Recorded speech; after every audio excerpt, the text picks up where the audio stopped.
Jesus, a ti me achego, com temor no coração. És o meu maior anseio, Rei da minha salvação. Pai, a ti eu agradeço por tão infinito amor que recebe com carinho este pobre pecador.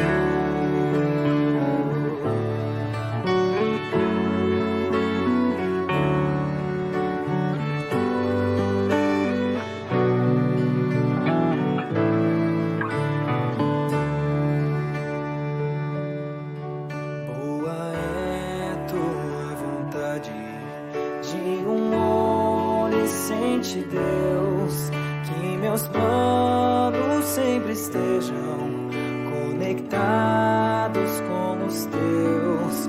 Ó, perdoa os meus pecados, venha me disciplinar, que a pureza de tua glória venha em mim habitar. Santo e majestoso Deus, exaltado é o Senhor, coroado sobre a terra, em tua glória e esplendor. Teu é todo o domínio, toda honra e poder, pelos séculos dos séculos. Amém.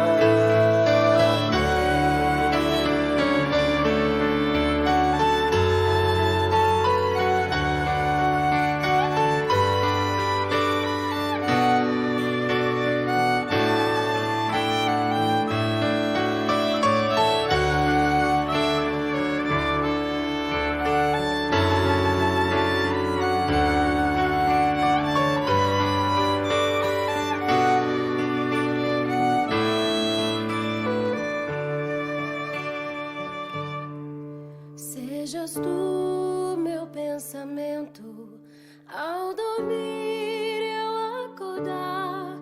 Dá-me sede da palavra, sempre nela meditar. Faz de mim pequeno Cristo, digno de ser filho teu, anunciando as boas novas, salvação que vem de Deus.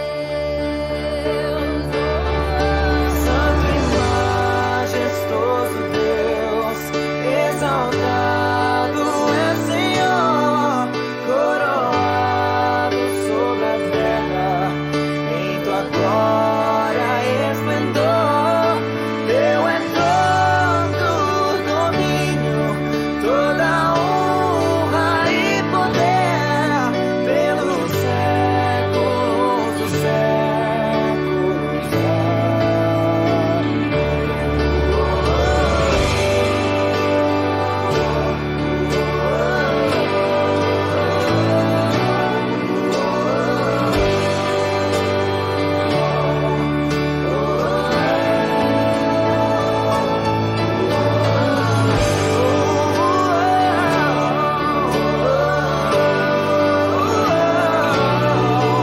E a honra e a glória para sempre.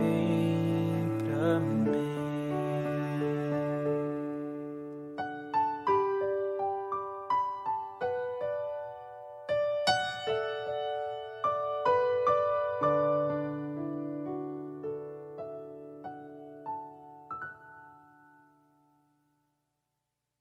Palavra do Senhor no Evangelho de Mateus. Em acordo com a sequência de parábolas, o propósito de pregar nas parábolas, essa é a última parábola deste Evangelho que eu estou pregando aqui. Passamos por todas as parábolas do Evangelho segundo Mateus. Agora, as próximas iremos para as parábolas em Lucas, que não estão contidas em Mateus, porque algumas estão contidas em Mateus também. Mateus capítulo 18, versos 23 a 35. Mateus capítulo 18, versos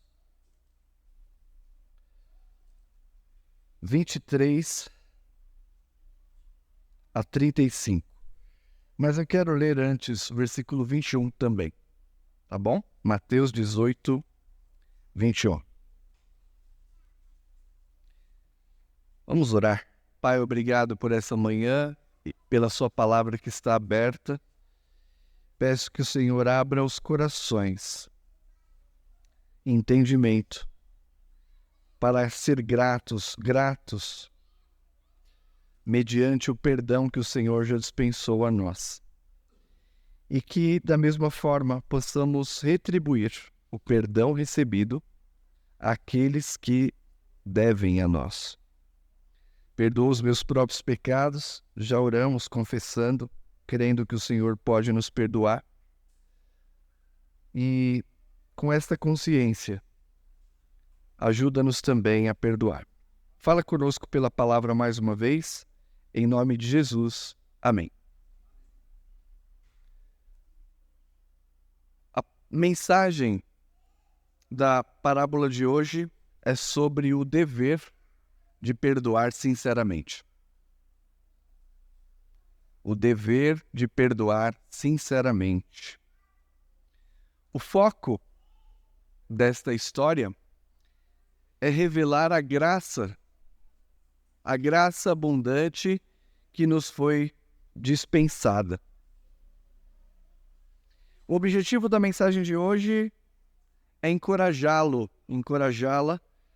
a tratar o culpado, aqueles que lhe devem, conforme prescreve a palavra de Deus, seguindo os princípios do arrependimento e do perdão.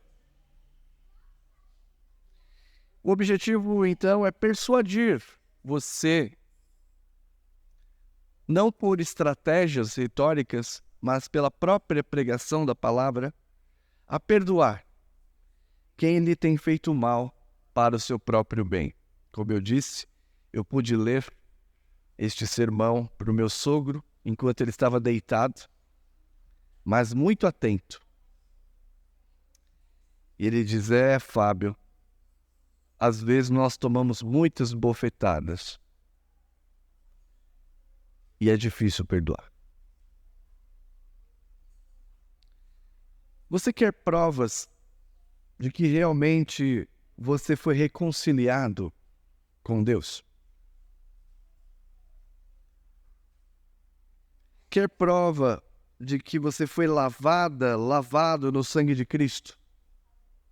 Que nasceu do alto pelo Espírito Santo? Que foi feito filho de Deus por adoção em consequência da graça? Você quer ter esta certeza? Então, não se esqueça deste passo bíblico: perdoar aqueles que estão lhe devendo. A Escritura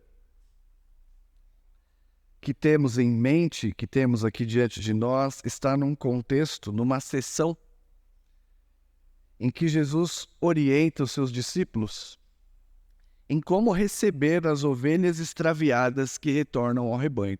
Capítulo 18, versos 1 a 5. O sermão de domingo passado trata dos passos necessários para a restauração daquele que se extraviou. Esse é o assunto do capítulo 18. Começa com uma parábola e termina com uma parábola.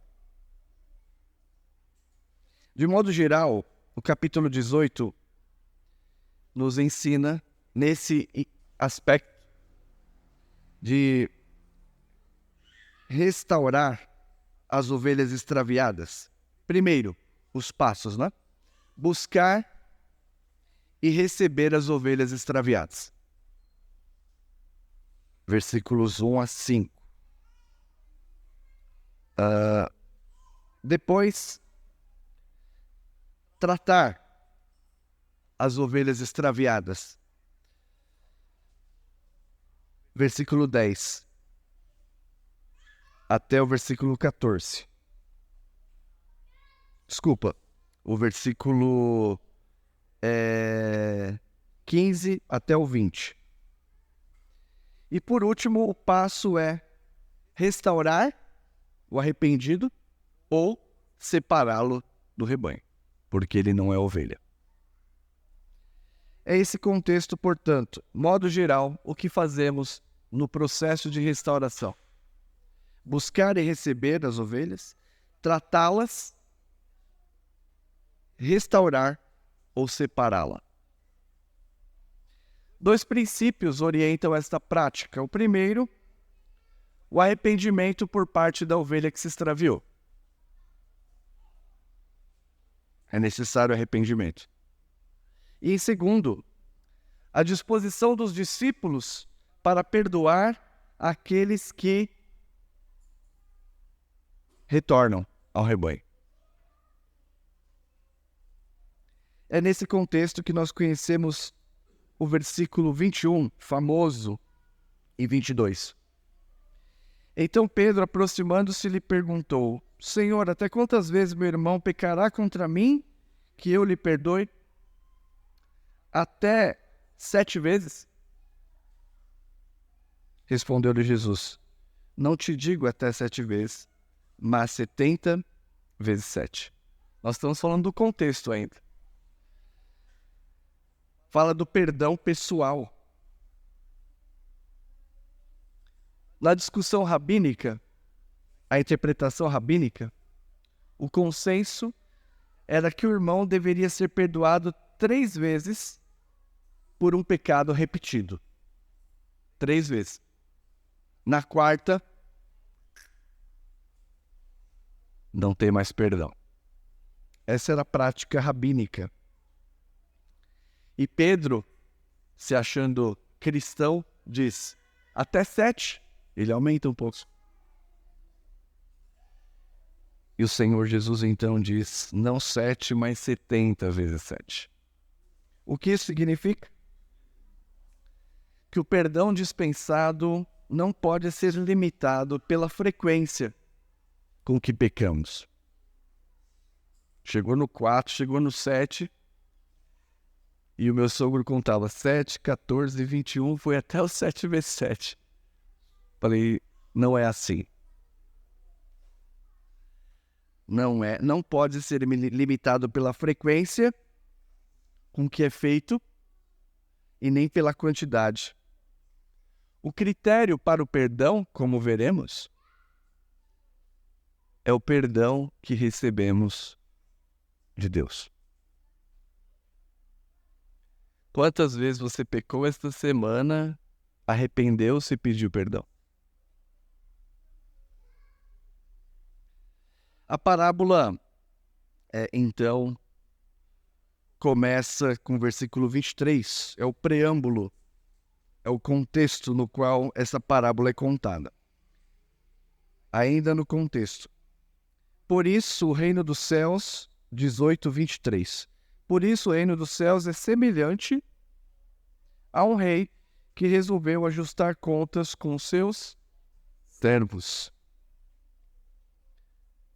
E aqui nós já temos um princípio útil, que no ajuste de contas, a misericórdia tem que ser considerada. Deve haver disposição para perdoar. No ajuste de contas, a misericórdia tem que ser considerada.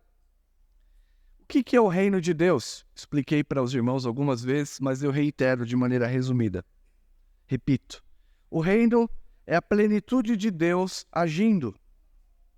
Deus agindo em tudo e em todos. Neste reino, a mentalidade dos discípulos estará perfeitamente ajustada à nova ordem, harmonizada com o governo de Cristo. E como se caracteriza o reino? Como se caracteriza esse governo? Por perdão. Assim, o preâmbulo, a introdução dessa parábola nos remete ao acerto de contas semelhante ao reino dos céus, em que misericórdia e justiça caminham juntas e são aplicadas em acordo com o justo juiz. O que isso implica, pastor? Implica que a pessoa que não perdoa será excluída do reino, cujo padrão é perdoar. A pessoa que não perdoa será excluída do reino, cujo padrão é perdoar. Se você é implacável, ainda é implacável, você não herdará o reino de Deus, porque você não se enquadra nesse novo modelo de pensar e de viver. Foi o que o Senhor Jesus nos ensinou. Perdoa as nossas dívidas, assim como nós temos perdoado aos nossos devedores. É o que ele disse aos apóstolos, porque se perdoares aos homens as suas ofensas, também vosso Pai Celeste vos perdoará. Quando Jesus se refere ao perdão conectado ao reino, tem esse sentido. Uma nova ordem na qual o perdão tem primazia. E se você tem um coração ainda implacável, você não herdará o reino dos céus, porque há uma incompatibilidade. Não é grave isso? Poderíamos parar aqui e chorar. Mas ainda tem mais, peço que vocês suportem. Meu primeiro ponto, 14 a 27, a história que Jesus conta, é que Deus nos perdoou uma dívida impagável. Deus nos perdoou de uma dívida impagável. Jesus usa, ou pode estar usando, um exagero para tornar claro quantos herdeiros do reino foram realmente perdoados. Ele usa um exagero, vocês vão entender. Versículo 24 a 27. E passando a fazê-lo, trouxeram-lhe um que lhe devia 10.000 talentos. Não tendo ele, porém, com que pagar, ordenou o Senhor que fosse vendido ele, a mulher e os filhos, e tudo quanto possuía, e que a dívida fosse paga. Então o servo, prostrando-se reverentemente, rogou: sê paciente comigo, e tudo te pagarei. E o senhor daquele servo, compadecendo-se, o mandou embora e perdoou-lhe a dívida. Deus perdoou uma dívida impagável. A dívida daquele servo era altíssima, astronômica. Eu sou bem fraco em teologia, mas eu sou mais fraco ainda em matemática. Se caso errar uma vírgula, os engenheiros de plantão me perdoem. A dívida do servo era altíssima. Um talento, veja, era 10.000. Um talento pesava em média 59 quilos. Poderia ser de ouro ou de prata. 59 quilos. De ouro ou de prata. O texto diz que eram 10.000. Portanto, a dívida daquele homem era de 590 toneladas de ouro. Lembre que Jesus usa um exagero realmente para mostrar como essa dívida era impagável. Em 2014, quando eu preguei esse sermão, não esse, mas a primeira vez que eu preguei essa parábola nesta igreja, em 2014, o grama do ouro valia R$96. 590 toneladas. 1 grama de ouro era R$96. Hoje, 2023, está R$304. 590 toneladas dividido por gramas vezes R$304. Sua cabeça já bugou, né? É muito zero. Só para vocês terem uma comparação. Estudando a história do Brasil, você verá que a contabilidade da quantidade de ouro que foi retirado pelos portugueses, claro, sem contar o tráfico, foi entre 120 e 150 toneladas. Todo o ouro retirado do Brasil contabilizado por Portugal, entre 120 e 150. Esse homem devia para o rei 600 toneladas. Meu sogro falou, então tinha que vender o país. Ou seja, impagável. Mas o versículo 27 revela que perdoou-lhe a dívida. Seu íntimo se comoveu. E o que significa perdoar?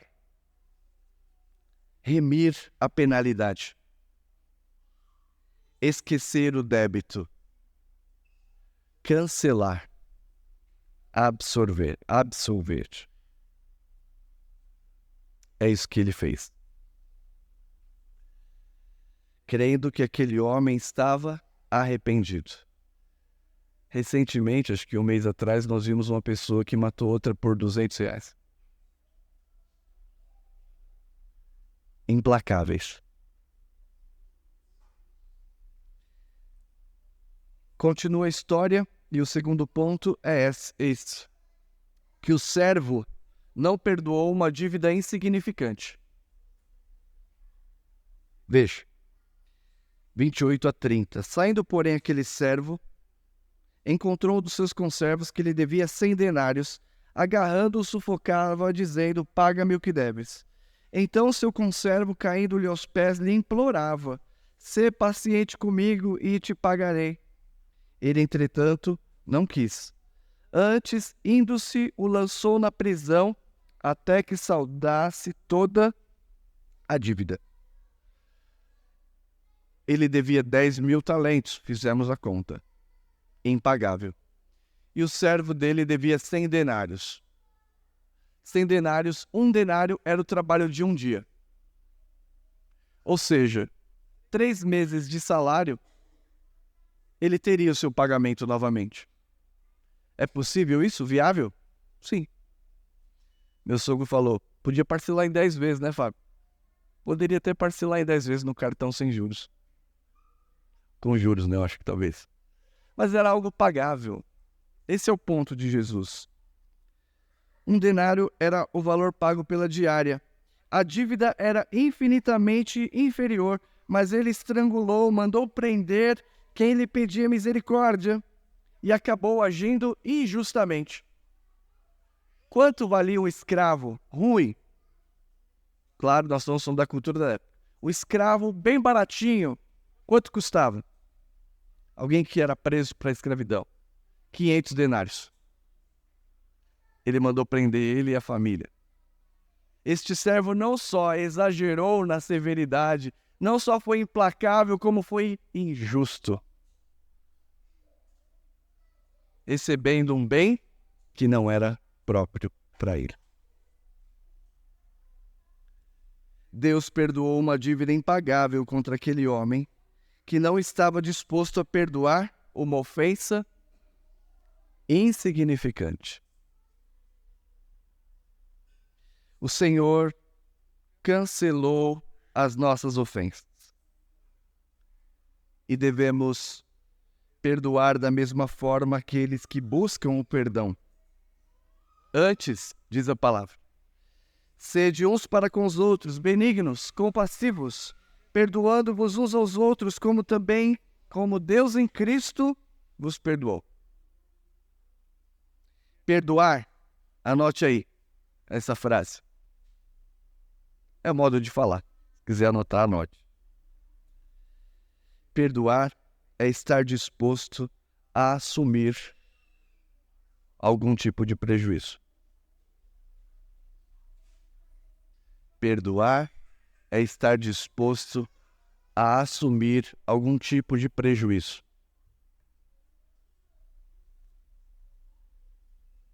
Não foi isso que este homem fez? O rei perdoou, mas não foi gratuitamente.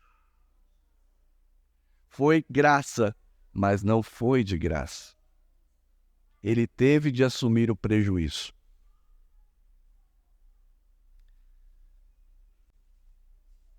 No fundo, quando nós não queremos perdoar, é porque não estamos dispostos a assumir nenhum prejuízo.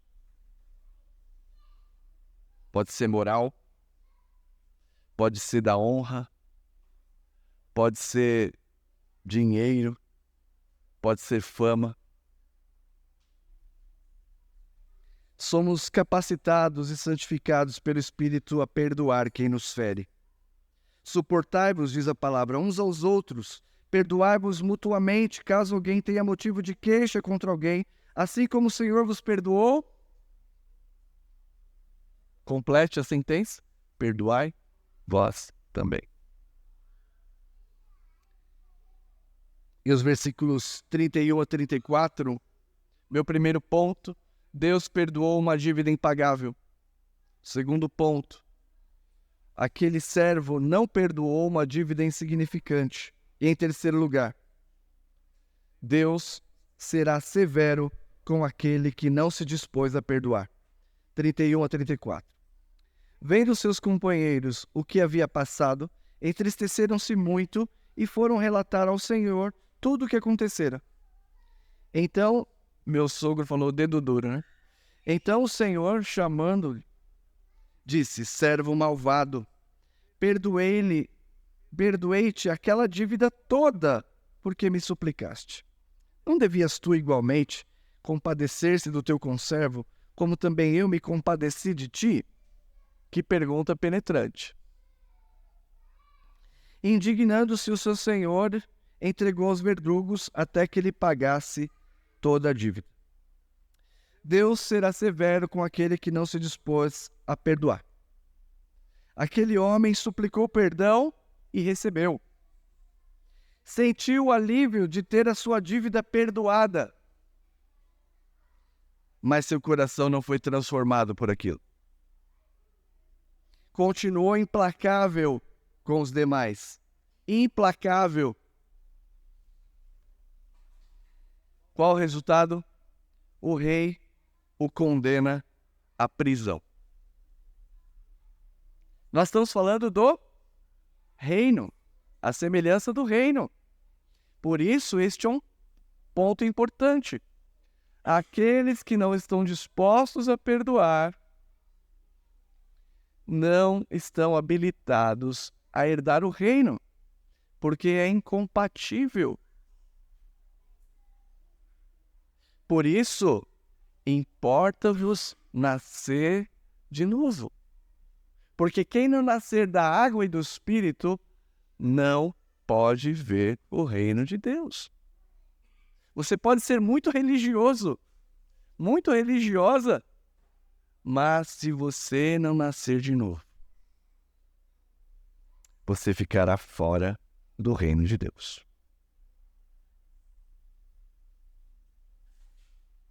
Versículo 35, a conclusão. Assim também meu Pai Celeste vos fará, se do íntimo não perdoares cada um a seu irmão. Esta parábola nos estimula a perdoar os que nos ferem ou ofendem. Perdoar os que nos ferem ou ofendem. Mesmo que você sofra prejuízo. Mesmo que os outros digam, você é muito...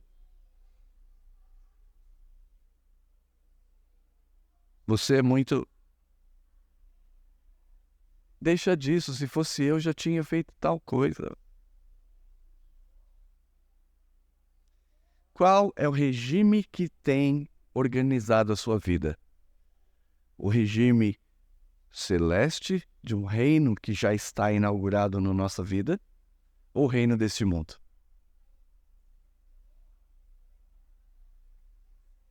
A obstinação em não perdoar torna o indivíduo inapto a herdar o reino. Porque ele não se encaixa. Ela não se encaixa. porque este reino é caracterizado pela graça e pelo perdão. Algumas aplicações, mas antes, deixa eu fazer algumas considerações. Uma primeira consideração na questão eclesiástica, na administração eclesiástica da igreja. Preocupação com a pureza da igreja, aplicada sem misericórdia, não pode gerar bons frutos. Talvez, presbíteros, nós possamos ficar preocupados com a pureza e devemos ficar. Mas se não houver misericórdia, dificilmente as nossas ações gerarão frutos de arrependimento. Ao invés de tratarmos o doente, nós podemos desligar o aparelho e matá-lo. Desligar o aparelho para quem já está debilitado. Esse é um ponto fundamental que eu tenho me debatido pessoalmente. E até às vezes recebo críticas dos meus colegas pastores. No sentido de ser muito lento para tomar decisões disciplinares. E estudando essa parábola, eu continuo reafirmando a minha posição. Disciplina sem misericórdia não gera fruto. Não restaura ninguém. Ao invés de tratar, a gente mata. Só que é preciso tomar a devida providência do texto. Desequilíbrio ao tratar os culpados. A gente tem que tomar cuidado. Excesso de misericórdia torna a graça barata. Tolerância não é isso. Tolerância excessiva não é isso. Então, uma questão, presbíteros, é esta. Tratar os culpados com desequilíbrio. Excesso de misericórdia torna a graça barata. Excesso de rigor anula a graça dispensada. Pessoas que vivem agora sim, alertando, porque alguns que vivem no pecado, endurecidos, e ainda têm esperança de, mesmo sem arrependimento, alcançar esse perdão. Está errado, equivocado. Então, essa é uma reflexão do ponto de vista da administração eclesiástica. Aplicar preocupação com a pureza sem misericórdia ou desequilíbrio na hora de tratar os culpados. Agora, uma questão mais pessoal. Uma reflexão mais pessoal. Dureza do coração para perdoar. Uma pergunta feita comumente é: quando é que eu não preciso mais perdoar? Principalmente entre marido e mulher. Depois, familiar, filho. Quando é que eu não preciso mais perdoar, pastor?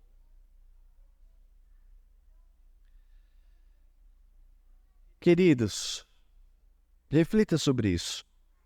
A ausência de perdão destrói a vitalidade da igreja. Igrejas são destruídas por falta de perdão. Você é destruído por não perdoar. E uma família pode ser destruída se não houver perdão verdadeiro. Se uma das partes não perdoar, a família é dividida. A ausência do perdão é semelhante a um câncer que se instala, alastra na alma e leva à morte. Será que você não está agonizando porque não perdoou e não quer perdoar?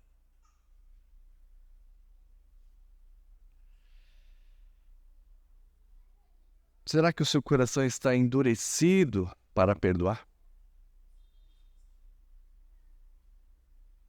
Então, minha primeira aplicação. Primeiro, O ajuste de contas, quando nós tratamos de disciplina eclesiástica, deve antecipar o modelo do reino dos céus. Qual é o primeiro passo apresentado na parábola quanto ao ajuste de contas? Qual é o primeiro passo? O primeiro passo é a misericórdia com a qual você tem sido tratado por Deus. Paciência. Às vezes os irmãos têm essa qualificação que eu acho que é muito equivocado, de verdade. Pastor, você é muito paciente. Pergunta para minha esposa. Você vai ver que eu não sou. Eu tenho controle do Espírito Santo. Mas naturalmente dá vontade de voar no seu pescocinho. Você vê que é possível então que o Espírito controle o seu ímpeto pecaminoso. Então, na disciplina eclesiástica, como a gente antecipa um julgamento que virá, o ajuste de contas no reino, nós temos que gastar todos os esforços e investir na reconciliação e no perdão, antes de instalar um processo. Eu não estou só pregando. Quem já teve essa questão aqui, está entendendo que isso é verdade. Já experimentou isso. Estava em pecado, estava vivendo longe, distante, até evadindo a comunhão, fugindo do pastor. Mas temos que seguir o princípio bíblico. E se você passou por isso e foi perdoado, por que não agir assim com o outro?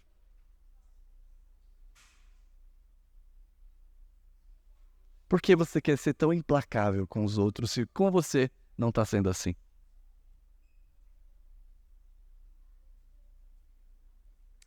Segunda aplicação, o ajuste de contas, ainda da disciplina eclesiástica, antecipando o modelo do reino.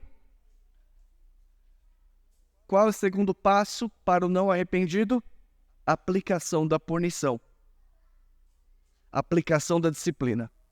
Foi isso que este rei fez. Longânimo, perdoou uma dívida impagável, mas quando viu que não houve arrependimento honesto, vem cá. Você não pode abusar da graça.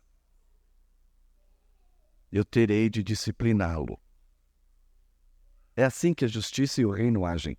Graça e justiça. Com equilíbrio. Primeiro passo, longanimidade. Aguardando até que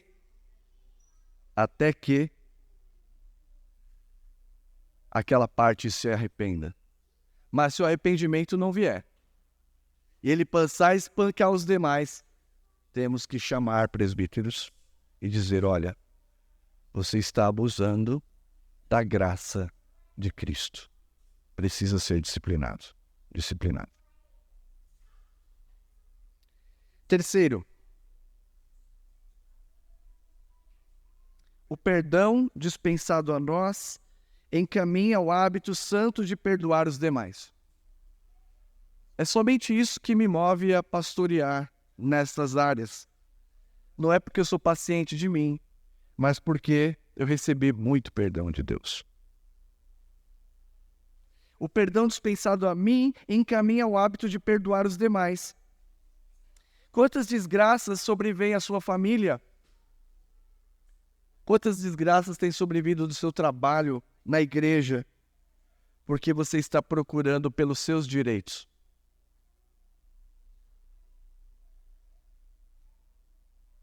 Top 10 da briga de casal. Ela não atende às minhas expectativas. Ele não atende às minhas expectativas.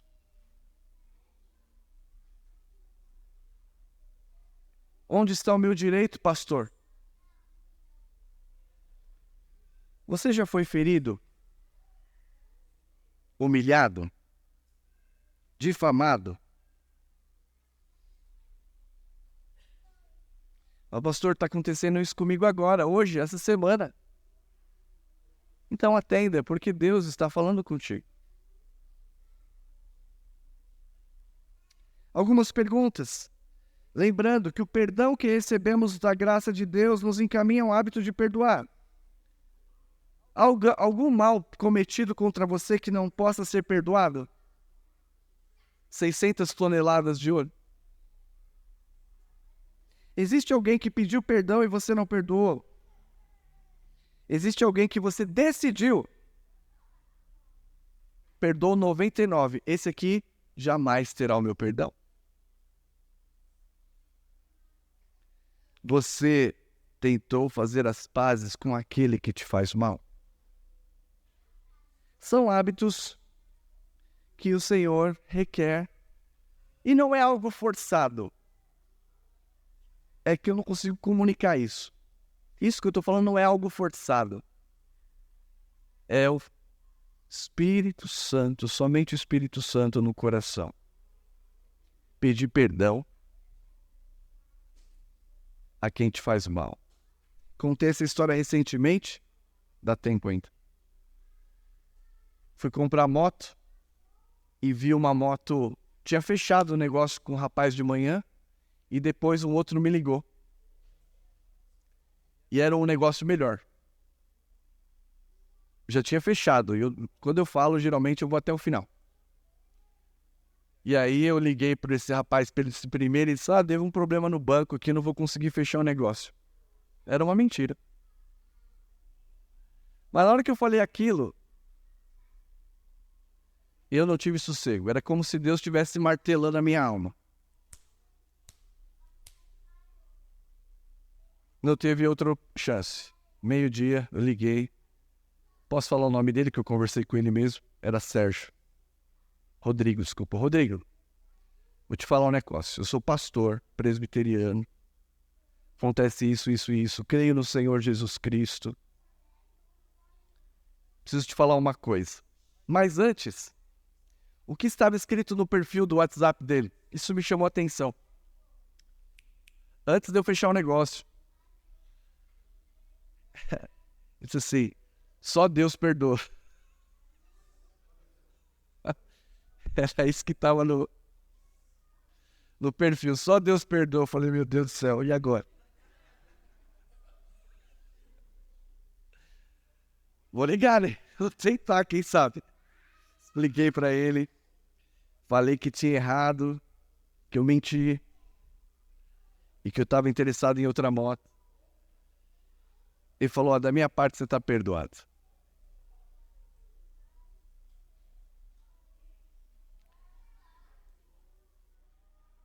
Você foi perdoado de uma dívida enorme.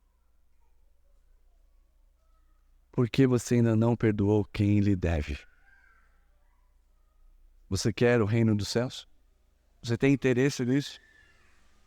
Liberte-se de si mesmo e morra na cruz.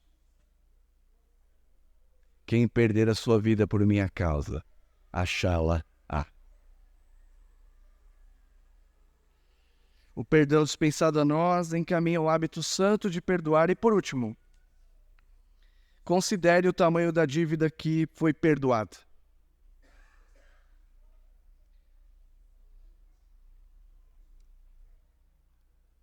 Quanto vale? É uma pergunta retórica, talvez você diga, não vale nada, né? Mas em geral, quanto vale a Lara? Qual o valor da Lara? 600 toneladas de ouro paga? Meu sogro foi mais sensato. Ele diz, pastor, pensar, hein? 600 toneladas de ouro paga, seu filho? Qual foi o valor pago?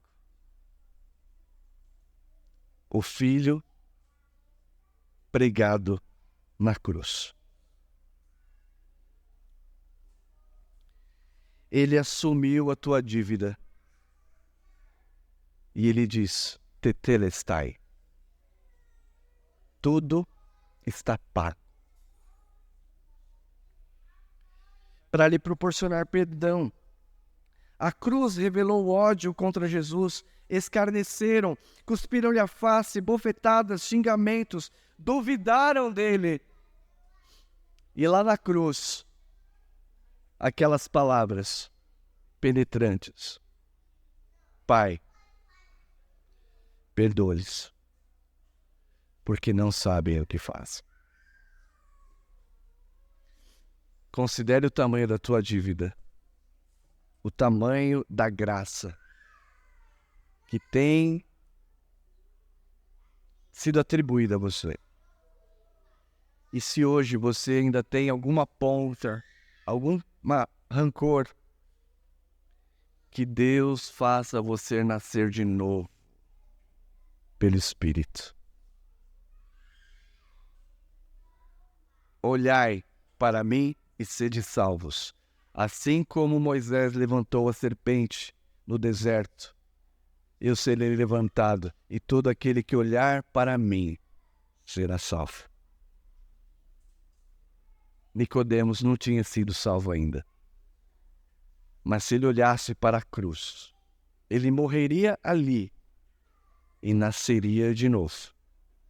E somente um novo nascimento proporciona esse tipo de prática. Que Deus os ajude. Amém. Vamos cantar um hino chamado Perdão, número 71 do Inário Novo Cântico.